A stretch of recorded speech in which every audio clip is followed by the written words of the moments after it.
Курултай-Башкир Канады каждый год участвует в различных этнофестивалях и знакомит жителей Канады с башкирским народом, его культурой, бытом, искусством.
Главный традиционный праздник канадских башкир проходит на Ниагарском водопаде, который каждый год, начиная с 2019 года, расцвечивается флагами Республики Башкортостан.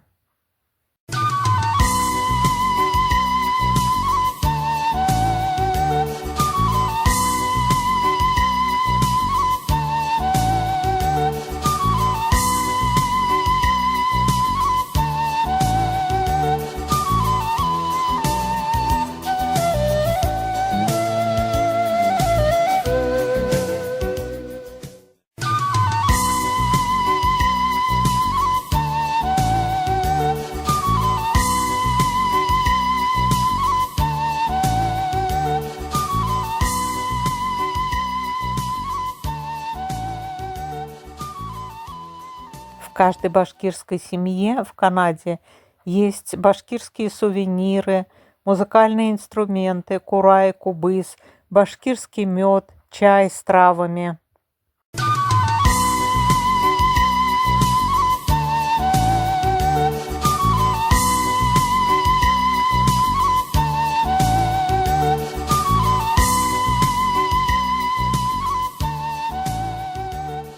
Мы бережно храним все, что связано с Башкирией. Даже номера наших машин в Торонто напоминают нам о наших родных корнях. Мой номер машины Курултай. А мой номер машины Самирхан. А мой номер машины Мазда. Курултай-Башкир Канады желает этнофестивалю в Барселоне успеха и, конечно, продолжения. Пусть этот фестиваль станет традиционным и путешествует по различным городам мира. Салям Этнофест Барселона.